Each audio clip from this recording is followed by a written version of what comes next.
Bonjour à tous et à toutes, bienvenue sur Axe Sud 105.1. Aujourd'hui au micro d'Axe Sud, Christophe Bex, député de la 7e circonscription de la Haute-Garonne, la Circo du Sud toulousain qui va de Cugnaux au nord jusqu'au magnifique village de Montbrun-Bocage au sud. Je remercie chaleureusement la radio du Murtin, Axe Sud 105.1, toute l'équipe et son président, Christian, pour l'invitation et cette magnifique opportunité d'accéder au micro. Aujourd'hui, notre émission d'expression libre pour parler, échanger, débattre sur l'écologie vue depuis les ruralités, l'écologie populaire.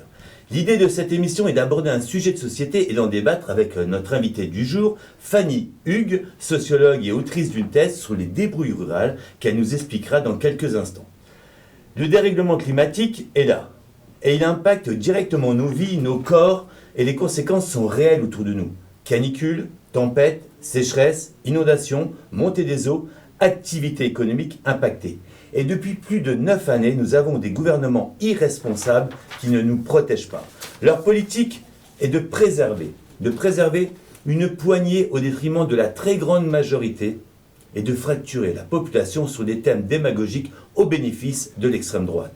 Sur tous les dossiers, transport, éducation, santé, agriculture, industrie, rénovation des bâtiments et des habitations, protection des sans-abri, droit de retrait des salariés, ils n'ont pas anticipé, ils n'ont pas planifié et ils n'ont pas investi massivement pour enclencher une bifurcation pour protéger notre présent et pour notre avenir en commun. Au nom de la dette qu'ils ont amplifiée en baissant les recettes, ils ont toujours refusé d'imposer une juste contribution à ceux qui ont énormément. Dans ce pays riche où maintenant 50 milliardaires sont plus riches que la moitié de la population, dans ce pays où 210 milliards sont donnés sans aucune contrepartie, principalement aux très grandes entreprises, dans ce pays où les dividendes dépassent les 100 milliards, ce n'est plus tenable, la population subit et souffre. Ils ont le pouvoir d'élaborer un budget en réponse aux besoins urgents de la population. Et avec mon groupe de la France Insoumise, nous avons déposé 5 propositions de loi. Je vais vous en détailler quelques exemples et quelques thématiques. Déjà, une proposition de loi pour protéger les travailleurs et les travailleuses, un droit de retrait climatique quand les conditions ne sont plus admissibles pour exercer une activité professionnelle. Une autre proposition de loi pour permettre aux parents de garder leurs enfants quand justement les enfants ne peuvent plus être scolarisés vu les conditions climatiques et créer un congé climatique pour les parents d'élèves. Enfin, pour que chacun aussi ait accès à un peu de fraîcheur, une proposition de loi portant des mesures d'urgence visant à garantir l'accès aux loisirs, l'ouverture des piscines gratuitement et à la fraîcheur pendant les épisodes caniculaires. Une autre proposition pour que chacun et chacune puisse dormir sous un toit grâce à la réquisition des logements vacants. Et enfin, pour mettre fin au bouilloire qu'on dit thermique, il faut savoir que 9 logements sur 10 actuellement ne sont pas adaptés aux fortes chaleurs et près d'un logement sur 2 serait une bouilloire thermique. Cette mesure permettrait justement aux personnes d'avoir des logements et des habitations pour se préserver des fortes chaleurs ou quand il fait très froid. Ça serait un gain de pouvoir d'achat et ça permettrait un investissement pour les entreprises locales et relancer l'économie et en plus répondre aux besoins climatiques et justement changer la trajectoire qui est mortifère actuellement. Et donc hier, on a vu justement une réunion sur les ruralités avec Emma Conquier et avec Thomas Dacruz pour parler des ruralités, des mobilités, qu'est-ce qui se passe dans les territoires justement au niveau politique, comment on peut se préserver justement des changements climatiques et économiquement, politiquement, comment les personnes dans les territoires, alors territoire, j'aime pas trop ce terme, dans les ruralités au pluriel, comment les personnes peuvent justement subir le choc des changements climatiques. Et tout de suite, je vais laisser la parole à Fanny, et je suis très heureux de t'accueillir au studio. On va se tutoyer, ça sera plus simple pour les échanges. Et ma première question, ce serait tout simplement, pour commencer, pourrais-tu te présenter et nous expliquer sur quoi portent tes recherches ? Merci beaucoup pour l'invitation. Je suis actuellement post-doctorante à l'université Clermont-Auvergne et donc j'ai mené une thèse à l'EHESS entre 2019 et 2024. Et donc cette thèse portait sur ce que j'ai appelé les débrouilles rurales, c'est-à-dire des modes de vie économes, populaires, ruraux, qui sont fondées sur peu de revenus, mais aussi sur une importante économie de subsistance. C'est-à-dire que ce sont des personnes qui, à la campagne, font leur potager, font leur bois de chauffe, récupèrent, bricolent, échangent, etc. Et donc parviennent à s'en sortir avec peu de revenus grâce à ces pratiques-là, voire estiment même bien s'en sortir. C'est-à-dire que ce sont des modes de vie qui sont vraiment associés à une forme d'autonomie matérielle, symbolique, mais aussi à une forme de fierté, en disant je me débrouille, dans le sens aussi avec toute la fierté que colporte cette expression. Et actuellement, je suis en train de mener une recherche en cours, donc sur laquelle on ne reviendra pas là, mais que je peux quand même exposer, sur ce que j'appelle la gentrification écologique des mondes ruraux, à partir d'une monographie que je mène dans le sud-ouest de la France. Et du coup, quand tu parles d'écologie populaire, moi la question, quand j'ai découvert tes travaux, que j'ai lu plusieurs publications que tu avais faites dans différents magazines, j'ai envie de dire, mais l'écologie populaire n'a-t-elle pas toujours existé? Si, enfin, en gros, donc moi, écologie populaire, c'est pas forcément un terme que je reprends, mais c'est un terme qui est pratique pour mettre en avant le fait qu'il y a des personnes qui sont écolos, parfois même sans le revendiquer, c'est-à-dire sans utiliser le vocabulaire dominant d'une écologie qui est pensée par et pour les classes supérieures. Et donc moi, ce que j'ai essayé de montrer avec mon travail, c'est que sans se dire écolo, les modestes économes que j'ai rencontrés, comme je les ai appelés, adoptent des pratiques extrêmement économes, c'est-à-dire qu'ils font durer au maximum leurs objets, qu'ils font attention à la lumière qu'ils utilisent, à l'eau qu'ils utilisent, etc. Et donc leurs modes de vie sont fondés sur des pratiques économes, et c'est pour ça que je dis économe plutôt qu'écolo, oui. Parce que ce sont donc aussi des pratiques qui sont à la fois contraintes matériellement, mais qui sont aussi liées à des dispositions morales, c'est-à-dire que c'est pas seulement la contrainte qui les construit, c'est aussi le fait que ces personnes ne voient pas comment faire autrement. Donc il y a toute une dimension morale qu'il ne faut pas oublier, parce que souvent quand on parle d'écologie et de classe populaire, on se dit bon ben elles n'ont pas d'autre choix que de vivre comme ça. Oui, mais il y a aussi des dispositions morales et des discours moraux qui s'ajoutent en fait sur ces pratiques-là. Et pourquoi avoir choisi de centrer ton étude sur les classes populaires rurales qui bien souvent dans le spectre, dans les médias, sont un peu oubliées et qui pourtant sont présentes? Alors il n'y a pas que des classes populaires rurales, il y a aussi de la bourgeoisie dans les ruralités, mais pourquoi avoir justement, ça vient de ton histoire, de ton enfance, de tes grands-parents, dans ta famille, est-ce qu'il y a un écho à tout ça? Ça vient, il y a surtout des justifications scientifiques, ethnographiques, et surtout de mon parcours d'étudiante et après de jeune chercheuse, où j'ai fait un mémoire de Master 2 auprès d'une cueilleuse de plantes médicinales sauvages qui vivait dans la Drôme et qui, elle, vivait dans une maison auto-construite qui ressemblait à une yourte en semi-dur, et donc qui n'avait pas accès à l'eau et à l'électricité de manière courante, et donc qui, en fait, finalement, se débrouillait pour s'en sortir au quotidien. Et donc ça a été un premier point d'entrée un petit peu sérieux, en tout cas, pour m'intéresser à ces modes de vie, à ces personnes-là. Et puis, au moment où j'ai rédigé mon projet de thèse, c'est-à-dire entre fin 2018 et début 2019, ça a été le mouvement des Gilets jaunes. Et donc, en fait, ce mouvement a évidemment mis en avant, visibilisé des personnes qui vivaient à la campagne, puisque c'est surtout un mouvement rural, un mouvement des classes populaires rurales, qui essayaient de s'en sortir au quotidien et pour lesquelles certaines mesures politiques pouvaient fragiliser la manière dont elles s'en sortaient. Et finalement, moi, je suis allée rencontrer des gens encore plus invisibles que les Gilets jaunes, puisque dans les 44 personnes que j'ai rencontrées, il y a très peu de personnes qui ont participé aux Gilets jaunes. C'est beaucoup plus des personnes qui peuvent politiser leur mode de vie, mais qui vont en tout cas le faire de manière discrète, qui vont vivre de manière discrète et qui ne vont pas chercher à se faire remarquer. Et après, d'un autre côté, d'un point de vue scientifique, il y avait peu de travaux qui, au moment où j'ai commencé ma thèse, mêlaient à la fois la sociologie des mondes ruraux, des classes populaires et de l'environnement. Souvent, elles se croisaient deux à deux, et il y avait très peu de travaux sur le rapport à l'écologie des classes populaires rurales. Et donc c'est aussi ça qui a motivé ma thèse en ce sens.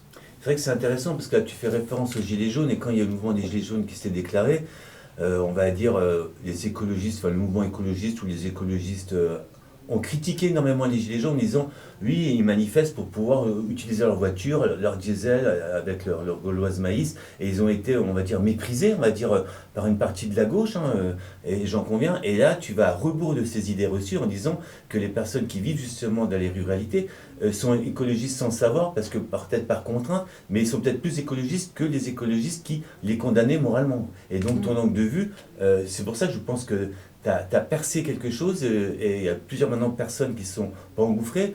Moi, j'adore Benoît Coquart aussi, qui a donné la parole et qui vient des ruralités et qui a parlé justement des classes populaires rurales. Et ton axe est très intéressant, à rebours de ce qu'il pouvait être dit au moment de 17 novembre 2018, si j'ai bonne mémoire, au moment des Gilets jaunes.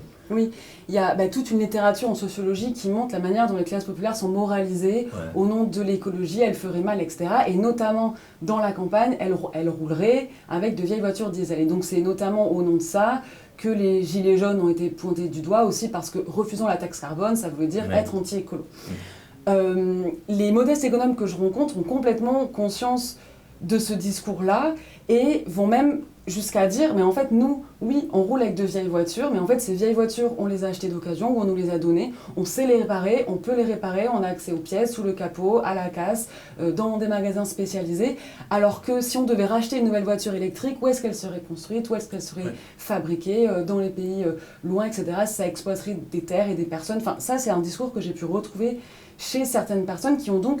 Ces personnes ont complètement conscience que leur mode de vie est écolo, est économe, et seulement juste simplement ne veulent pas forcément s'associer à ce discours-là, parce que ça, s'associer au discours de ce qui serait écologique de manière dominante, ça veut dire s'associer à une forme d'écologie dans laquelle ils ne se reconnaissent pas forcément, et notamment ça peut être une forme d'écologie marchande. Ils vont dire, en fait, on nous pousse à acheter des vêtements éthiques, des voitures écolo parce que électriques, etc. Mais en fait, nous, on n'a pas besoin de mettre ces termes-là pour, en fait, depuis très longtemps, avoir des vêtements qu'on récupère sur plusieurs générations et avoir de vieilles voitures qu'on se passe de main en main. Et les 44 personnes que tu as rencontrées, est-ce que dans leur histoire familiale, ils avaient, quand tu parles de faire les conserves, avoir des lapins, un poulailler, faire son bois, c'est des pratiques qui se faisaient depuis des siècles et des siècles. Je veux dire, moi j'ai vécu dans un village où tous les gens du village avaient un poulailler. Et donc ils ont hérité aussi, parce que ça s'improvise pas, avoir un poulailler des lapins, couper du bois, et ça, ils avaient déjà ce savoir-faire hérité de leurs grands-parents ou de leurs parents. Oui, exactement. Ce sont des pratiques économiques qui sont vraiment héritées de l'enfance, et c'est là qu'on voit aussi une différence avec, justement, aujourd'hui, on assiste à... Enfin, ces pratiques redeviennent un petit peu à la mode, c'est à la mode d'avoir un poulailler, c'est à la mode de faire son potager, etc. En tout cas, elles sont réappropriées d'une certaine façon par des classes moyennes supérieures plus aisées, qui des fois ont du mal à les mettre en place sur le long terme ou à grande échelle, parce que justement elles n'ont pas les compétences, les savoir-faire pratiques pour les mettre en place. Et justement les modestes économes, c'est ça que je voulais vraiment montrer, parce qu'en plus après, au tout début de ma thèse, il y a eu la pandémie de Covid-19 et les confinements, avec là aussi une forme de romantisation de la vie à la campagne, etc. Et donc moi, ce que j'avais envie de montrer, c'est-à-dire, en fait, on ne se débrouille pas en claquant des doigts. En fait, ce sont des pratiques, des dispositions qui sont acquises de l'enfance, où voilà, on a fait du potager avec ses parents ou ses grands-parents, parce qu'il y a une partie des personnes que j'ai rencontrées qui n'ont pas grandi à la campagne, qui ont grandi en ville ou dans des espaces périurbains, mais qui tous les étés allaient chez les grands-parents, chez les oncles, chez les tantes, faisaient les conserves, faisaient le potager. Et donc, ce sont pareil pour le bricolage. Ces personnes bricolent depuis qu'elles sont petites, avec des dispositions qui se sont inégalement transmises après dans la suite de la trajectoire entre les femmes et les hommes. Mais en tout cas, ce sont plein de pratiques qui ont déjà imprégné ces personnes et qui ont été sans cesse réactualisées au long de leur vie, puisqu'en fait, elles n'ont jamais eu assez de moyens pour pouvoir s'en passer. Et si ces personnes avaient les moyens d'acheter une voiture d'occasion, est-ce que tu crois qu'elles abandonnent ces pratiques, ou elles le font parce qu'il y a une tradition et puis ce côté bricolage, réparer sa voiture, parce que ces pratiques elles existent, elles sont courantes, mais si elles avaient un moyen économique de le faire, est-ce qu'elles s'en passeraient, ou c'est parce qu'elles n'ont pas le choix, quoi. Alors, sans vouloir idéaliser et romantiser ces modes de vie en disant qu'ils sont très bien comme ça et qu'ils voudraient ne rien changer, il n'empêche que ces personnes partagent ce que j'ai appelé un ascétisme économique, c'est-à-dire qu'elles ne dépensent pas pour ce qu'elles peuvent avoir autrement que par l'achat. Ce qu'on peut faire ou ce qu'on peut faire gratuitement, on ne l'achète pas. Et donc il y en a plusieurs qui me disaient, mais en fait si moi j'avais plus d'argent, par exemple une fois il y a un couple qui me racontait avoir reçu un héritage de 20 000 € de la part d'un des parents décédés, d'avoir voulu faire le tour du supermarché avec des caddies qui auraient pu être remplis à ras-bord avec ces 20 000 € là, de s'être retrouvé à la caisse avec un caddie vide, en disant en fait on ne sait pas quoi dépenser, en fait on n'est pas habitué. Et donc c'est là aussi, ce que montre la sociologie, c'est que les socialisations aussi sont assez fortes pour que les pratiques ne changent pas du jour au lendemain et qu'il y a une continuité. Et là aussi, parce que comme je le disais, il y a tellement des dispositions morales aussi à se dire, mais en fait, oui, on a l'argent, mais en fait, on ne se voit pas acheter des choses qui sont fabriquées dans telles conditions ou qu'on va jeter demain. Donc ça reste très fort chez ces personnes. Et quelle place aujourd'hui accorde-t-on, selon toi, à ces modes de vie, ces manières de voir le monde depuis les ruralités? Je pense que on sous-estime, ou en tout cas, ces modes de vie restent aujourd'hui d'une certaine manière. À la fois, je trouve qu'il y a un peu un double courant, c'est-à-dire que d'un côté, comme je le disais, il y a une forme de réappropriation de certaines pratiques populaires rurales qu'on va remettre à la mode, et notamment des nouvelles personnes qui vont s'installer à la campagne ou qui vont circuler en tout cas à la campagne avec plus de capitaux économiques et culturels, qui vont se dire « Ah, je vais faire un potager, ah, je vais me mettre à coudre, ah, je vais me mettre à faire mon bois ». Parfois, moi, la question que je me pose actuellement, c'est est-ce que ces personnes-là le font avec les classes populaires qui étaient déjà dans le coin? Donc, est-ce qu'on a des formes de coopération et d'alliance de classe?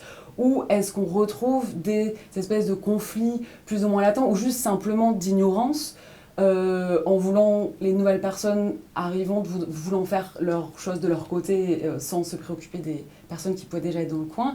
Donc à la fois, il y a une forme de valorisation de ces pratiques-là, mais sans qu'il y ait forcément une valorisation des personnes qui les mettent en place, et et en même temps, on retrouve aussi des politiques publiques qui peuvent des fois mettre des bâtons dans les roues, voire stigmatiser, ce qu'on a dit, voire moraliser, voire réprimer en fait ces modes de vie. Et en fait, donc on a de plus en plus de discours, et ça c'est ce que Emma Conquet aussi a dû vous raconter, d'un certain regard bourgeois urbain sur la campagne, etc.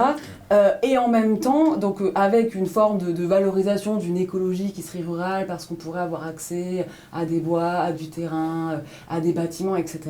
Et en même temps, on est face à une forme de répression de ces modes de vie-là, qui des fois est juste indirecte. Par exemple, en conditionnant le RSA à des heures de travail obligatoires, en fait, on met des bâtons dans les roues à ces modes de vie-là et à ces personnes-là qui, en fait, ont besoin d'énormément de temps pour mettre en place toutes leurs pratiques. Ça prend du temps de faire son bois, de faire son potager, etc. Là, c'est la question, justement, de la disponibilité pour adapter un mode de vie, comme tu appelles la débrouille rurale. Ça nécessite du temps. Si tu as un emploi salarié, en plus, comme le travail, bien souvent, il est en dehors des zones rurales, donc non seulement il faut que tu travailles 7 heures, mais tu es à 3 heures dans les transports, ton temps citoyen, ton temps, on va dire, de loisir, ton temps d'activité, il est grignoté, tu rentres du boulot, tu es cuit, et faire les bocaux le soir, ou élever des lapins, ou donner à manger aux poules, tout ça, tu peux plus le faire comme avant, quand les gens ils avaient une activité salariée directement dans la commune, où tout, loisir, repos et travail étaient dans un petit cercle. Là, c'est beaucoup plus distendu, et cette disponibilité-là, c'est difficile de l'avoir pour faire de la débrouille rurale, et tu es obligé du coup de rentrer dans un système marchand capitaliste, et c'est vrai que ces personnes qui se débrouillent sont stigmatisées parce qu'elles sont en dehors du système capitaliste et le système marchand. Je veux dire, mais la question que je voudrais te reposer aussi, comment ils font pour résister au monde de la publicité? On est harcelé tous les jours, soit plus de 1200 messages inconsciemment, il faut acheter ci, il faut acheter ça, le dernier vêtement, le dernier gadget et tout ça, et on est conditionné tous autant qu'on est, et comment ils font pour résister à cette marchandisation et ce système de consommation, même si, on va dire, les personnes qui vivent dans les ruralités ont été un peu plus épargnées que les gens qui vivent dans les grands centres urbains, où là tu as de la publicité en permanence. La ruralité était un peu épargnée du monde capitaliste, et là on voit petit à petit qu'il est rentré dedans, parce que les ruralités et les grands centres urbains, c'est pas deux mondes clos, il y a des interactions. Donc comment ils font pour résister au monde marchand?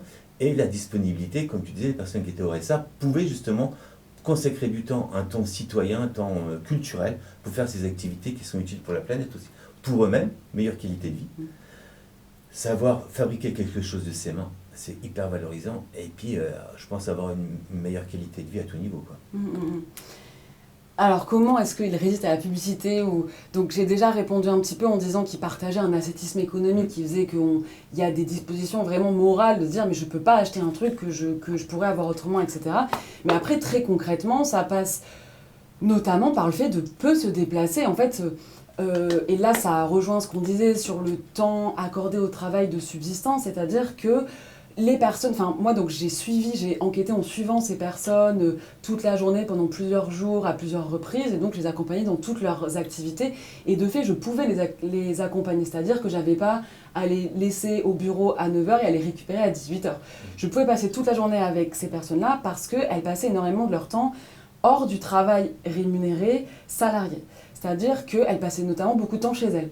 Parce que donc ça prend du temps. Et donc le temps qui est accordé au travail de subsistance, pour faire son potager, pour faire son bois, pour réparer, pour récupérer, est priorisé devant le temps qui est accordé au travail rémunéré. D'accord. Et le travail rémunéré, il y a très très peu de personnes, enfin aucune en fait dans ma thèse, qui sont salariées à temps plein.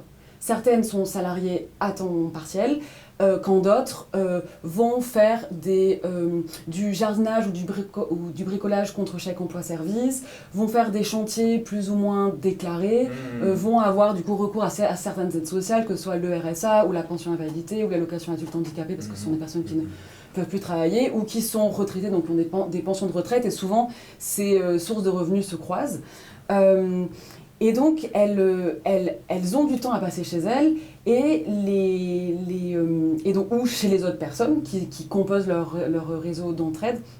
Et les déplacements hors de ces espaces domestiques-là sont extrêmement mesurés, optimisés, c'est-à-dire qu'on ne va pas au supermarché pour acheter une baguette de pain, on se déplace vraiment avec des listes qu'on fait à l'avance, ce qui est assez connu à la campagne aussi, de faire un trajet parce qu'en fait l'essence ça coûte cher et parce qu'en fait c'est des distances qui sont aussi assez loin et que les voitures sont aussi à optimiser dans le sens où elles marchent pas forcément très bien et donc il faut éviter de les user pour rien.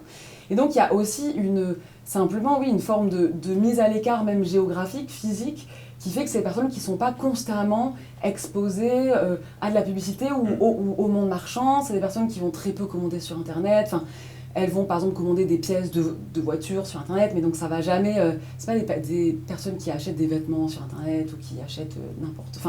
Donc il y a très peu de dépenses et en plus ces dépenses sont contrôlées. Et c'est-à-dire que moi, à la base, en commençant à enquêter, je m'étais dit, bon, ces personnes vont forcément faire des comptes. C'est-à-dire qu'elles vont noter le moindre euro, voire le moindre centime qu'elles dépensent puisqu'elles ont peu d'argent. Et en fait, j'ai été surprise de constater qu'il y avait très peu de personnes qui faisaient des comptes sur papier ou sur ordinateur, que beaucoup de choses se passaient dans la tête et que c'était rendu possible parce qu'elles dépensaient peu, tout le temps les mêmes dépenses, et qu'elles savaient que ça tournait, que le budget tournait avec ces dépenses-là chaque mois.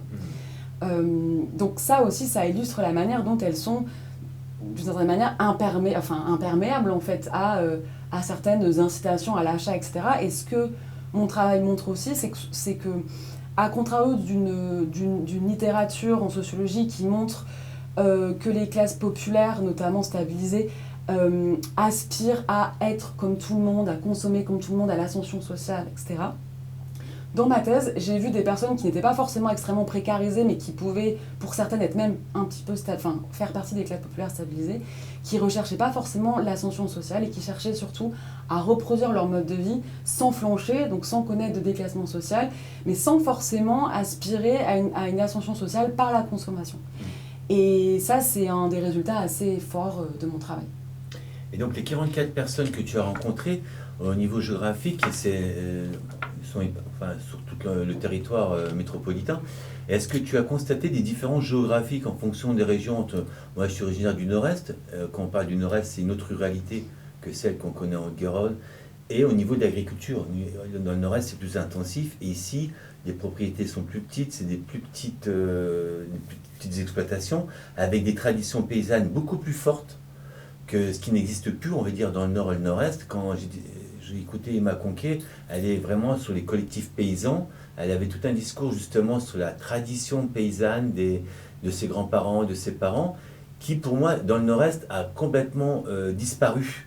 Parce que comme c'est des grandes exploitations avec des gros tracteurs, on fait du céréal. Et cette dimension-là, moi, je ne l'ai pas connue, tout en ayant vécu dans un petit village. Donc, est-ce que tu as constaté ces différences géographiques, ces différences de culture, ces différences historiques entre les différentes personnes que tu as rencontrées?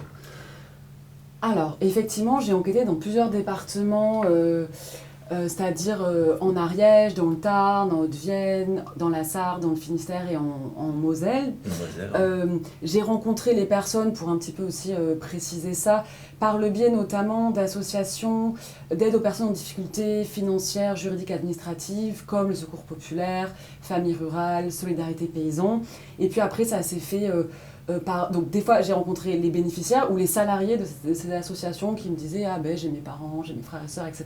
Donc après c'est par boule de neige en fait, par interconnaissance en fait que j'ai rencontré toutes ces personnes. Mais en fait moi je me suis surtout intéressée aux espaces domestiques, c'est-à-dire que j'ai fait vraiment une plongée extrêmement précise et aussi fine que j'ai pu dans les espaces domestiques pour comprendre comment ces modes de vie et ces économies domestiques tenaient à l'équilibre, qu'est-ce qui compte, comment est-ce qu'on comptait, etc. Ce qui a fait que j'ai peu eu... Par exemple, j'ai pas fait comme là je suis en train de faire en ce moment, une monographie où je m'intéresse complètement au territoire, à son histoire, à comment est-ce qu'il a évolué, etc. Donc j'ai pu voir, évidemment, ce sont des espaces domestiques qui s'intègrent dans des mondes ruraux différents. Il y en a qui étaient plus ou moins désindustrialisés, plus ou moins agricoles, plus ou moins jeunes, en revitalisation ou en déclin. Mais ça n'avait pas, en tout cas, j'ai pas vu de différence majeure sur les manières de se débrouiller. Évidemment, on n'a pas accès au bois exactement de la même manière, etc. Mais en fait, par exemple, c'est des personnes qui ne vont pas accéder à leur bois par la fouage, donc qu'on retrouverait plus par exemple en Bourgogne, ou en tout cas, justement dans le nord-est de la France. Ça va être des gens qui ont des petites propriétés en fait, de bois, et ça, en fait, on en retrouve dans le Tarn, on en retrouve dans le Finistère, enfin un peu partout. Donc, voilà. Et quels sont les éléments d'analyse que tu pourrais nous partager, notamment en ce qui concerne le rapport entre l'écologie, on a déjà un peu abordé le sujet, et les ruralités? Et toi, tu pourrais nous, pour casser un peu, justement, comme hier on discutait avec Emma Conquet, et il faut casser les idées reçues. Et ce que j'ai bien aimé dans ton propos au début, tu as parlé de gentrification, c'est ça, hein, gentrification, et puis ce qu'on appelle aussi, entre guillemets, les néo-ruraux qui viennent s'installer dans les villages ou dans les petits bourgs et qui vont apporter toutes leurs connaissances, des CSP+, que ce soit au niveau présenter des élections municipales, nous on sait comment ça fonctionne, on va vous expliquer comment fonctionne la vie, et qui du coup, entre les gens qui habitent là depuis longtemps ou qui viennent d'autres mondes paysans, ça va pas le faire vraiment d'office parce qu'il va y avoir comme une fracture culturelle et tout, au niveau culturel, philosophique. Et cette gentrification, qu'est-ce que tu entendais par gentrification des espaces ruraux ? Donc c'est une enquête que je suis en train de mener, donc je vais... Tu vas rien nous dire. Si, je vais un peu en parler, mais je ne vais pas énormément m'avancer. Mais moi, je propose donc je travaille avec Julien Gros, qui est lui chargé de recherche au CNRS à Toulouse. Et donc on mène une enquête en ce moment, monographique, où on s'intéresse à ce qu'on appelle la gentrification écologique. Et en fait, c'est l'écologisation des espaces, des politiques publiques, des styles de vie, des normes, etc., des espaces ruraux, en tout cas nous c'est dans les mondes ruraux qu'on s'y intéresse, sous l'effet des circulations de ménages qui sont dotés en capitaux économiques et culturels. Donc on n'utilise pas le terme de néo-ruraux parce qu'en fait il va un peu rien dire, il y a des personnes qu'on appelle néo-ruraux qui ont grandi dans le coin, qui sont partis, qui sont revenus, et donc parce qu'en fait souvent aussi ça participe à aplanir des différences de classe, des inégalités socio-économiques. Et donc, on s'intéresse à la manière dont, depuis une quinzaine, vingtaine d'années, l'écologie est entrée dans les styles de vie des classes moyennes supérieures. En tout cas, on peut difficilement parler de classe moyenne supérieure sans parler d'écologie, tant aussi elles mettent en scène des formes la plupart de distinctions au nom de l'écologie. Et en même temps, ce sont ces mêmes personnes qui gentrifient les espaces, et notamment ces travaux qu'on a beaucoup vus sur les espaces urbains.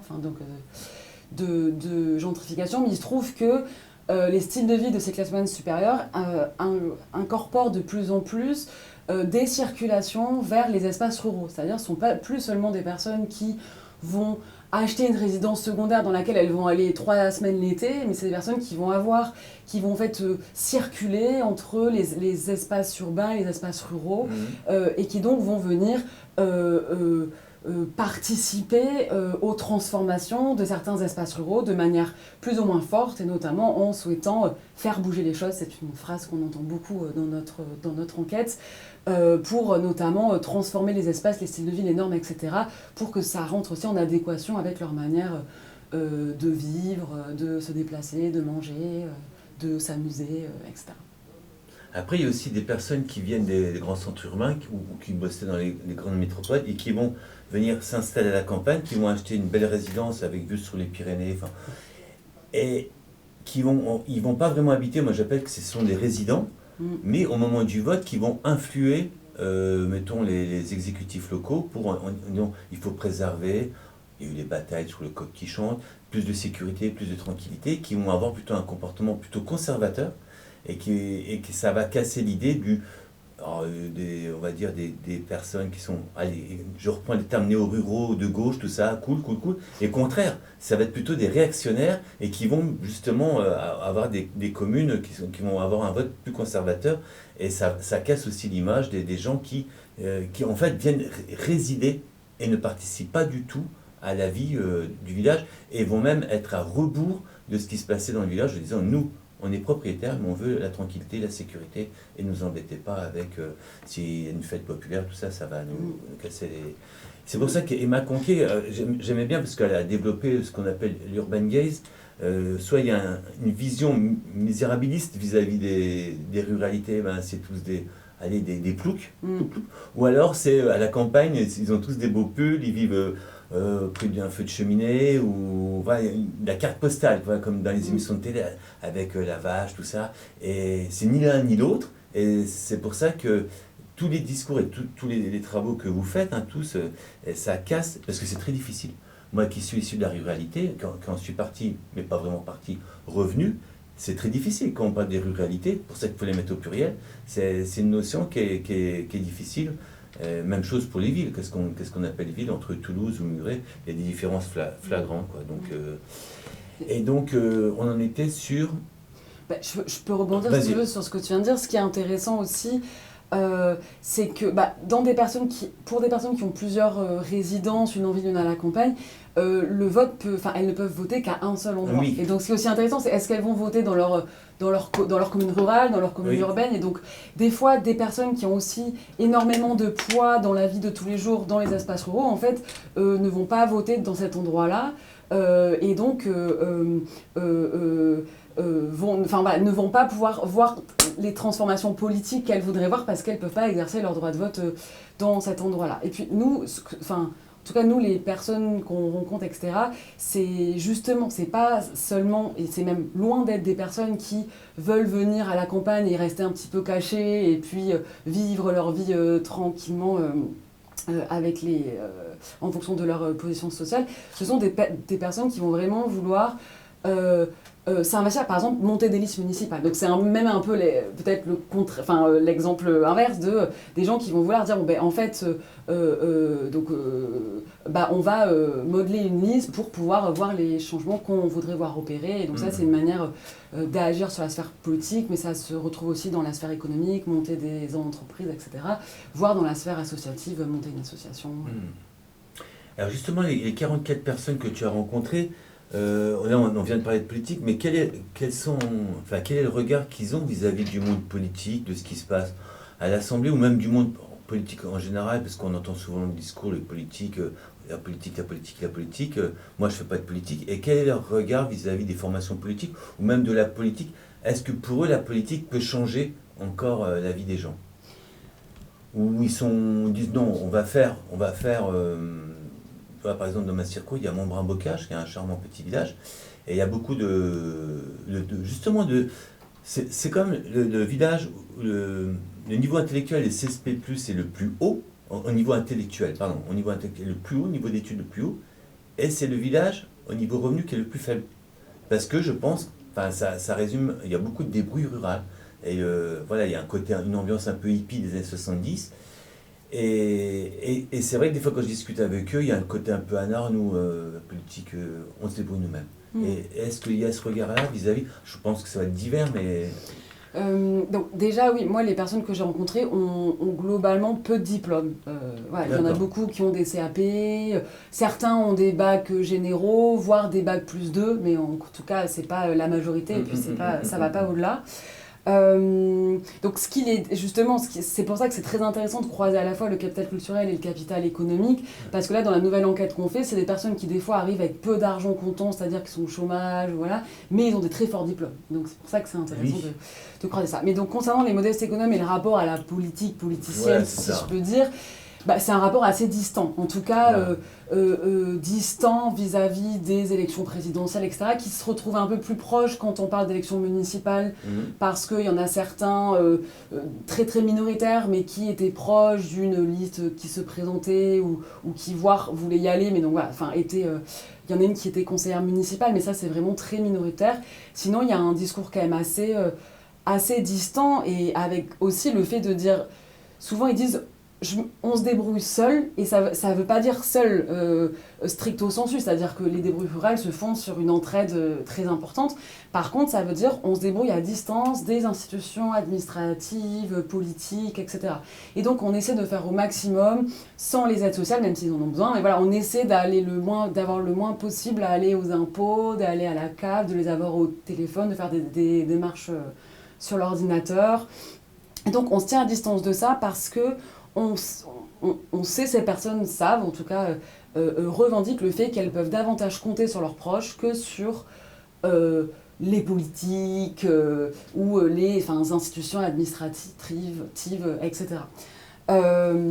Parce que, donc notamment ça se retrouve beaucoup sur par rapport aux aides sociales ou par rapport à la CAF, à dire en fait par exemple une fois la CAF m'a redemandé 300 €, mais en fait je les avais plus. Donc en fait c'est ce truc de pas pouvoir compter, on peut beaucoup moins compter sur ces institutions là que sur ses proches, et c'est dans ce sens là qu'il y a aussi une mise à distance de la sphère politicienne, qui est notamment aussi celle qui va véhiculer certains discours sur l'écologie dans lesquels ils ne vont pas forcément se reconnaître, ou dire en fait ils n'ont rien inventé, et nous en fait on faisait ça depuis super longtemps, ça revient à ce qu'on disait tout à l'heure, nous en fait ils croient avoir inventé le bio, ils croient avoir inventé le compost, etc., mais en fait nous depuis toujours, mes grands-parents ils faisaient ça, etc.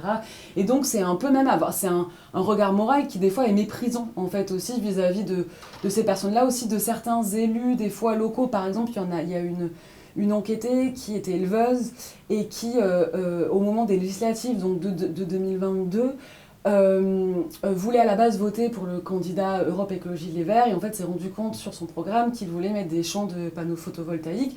Elle a dit mais en fait comment est-ce qu'on va manger, etc. Ils sont hors sol. Et donc il y a eu vraiment aussi ce discours d'une écologie hors sol, porté notamment à distant en fait des réalités populaires rurales, notamment sur les voitures aussi. En fait ils avaient peur qu'on leur impose, qu'on interdise les voitures diesel partout, donc même à la campagne, qu'il y ait des critères comme on a vu en ville à la campagne. Et ils disaient mais en fait comment est-ce qu'on va faire, on ne pourra pas acheter une voiture électrique. Et donc des fois il y a en gros, ils tiennent à distance, voire ils ont un regard assez méprisant sur ces politiques. Et c'était toute la polémique qu'il y avait sur les ZFE. Nous, du coup, on s'est opposés. C'est vrai que les ZFE, ça va dans le bon sens, mais si tu empêches les gens d'utiliser leur voiture qui ont 15-20 ans à circuler, et qu'on touche la mobilité dans les ruralités, tu touches la possibilité c'est de la liberté. Et ça, c'est tout le débat. Après, quand tu dis... la CAF, mais après, la révolution qu'il y a eu à la fin de la Seconde Guerre mondiale, ce qu'on appelle l'entrée de la sécurité sociale, la maladie, ça aussi c'est quelque chose d'important. Au niveau politique, nous, forcément, on veut que la sécurité sociale puisse perdurer, mais être renforcée pour justement les personnes qui sont dans le besoin, qui ne sont pas en activité professionnelle, parce qu'elles sont en accident de maladie, elles sont en travail, ou elles ne sont plus en capacité de travailler parce qu'elles sont trop âgées, qu'elles puissent justement continuer à vivre dignement. Et la sécurité sociale, alors c'est vrai qu'elle est beaucoup décriée, mais c'est un acquis qu'il faut à tout prix préserver. C'est pour ça que quand je rencontre les gens qui me disent « moi ça ne m'intéresse pas », mais je dis quand même la sécurité sociale quand tu es malade, c'est ce qu'on appelle la grande solidarité. Évidemment, je peux juste peut-être terminer sur ça, c'est-à-dire que au-delà de ce discours-là, les débrouilles rurales ne tiennent pas sans un état social fort. Et c'est justement la casse des services publics et le fait qu'ils sont de moins en moins fiables qui entraîne le fait que les modestes économes veulent y avoir de moins en moins recours, mais en fait c'est un serpent qui se mord la queue parce que ces modes de vie ont besoin de services publics ruraux de proximité fiables et forts. Eh ben, le temps a passé très très vite, Fanny, et je voulais encore te poser une dernière question. Je ne sais pas si je peux, je vais essayer. Selon toi, comment faire vivre davantage une écologie populaire? Ça sera le mot de la fin, après on rend l'antenne. Ben, je pense simplement qu'il faut reconnaître ces pratiques économes, ces modes de vie-là, ces populations-là, et surtout éviter toute forme de répression. Et donc, faire vivre une écologie populaire, c'est renforcer aussi, pour boucler sur ce que j'étais en train de dire, renforcer un service public fort et des aides sociales fortes qui permettent aussi de maintenir ces modes de vie. Eh ben, je te remercie beaucoup pour cet entretien, pour les travaux que tu fais, pour l'éclairage que tu fais sur justement, il y avait une zone d'ombre, on n'entend jamais parler. Merci à toi d'être disponible pour en parler, et puis je te souhaite bonne chance et à très bientôt. Merci beaucoup.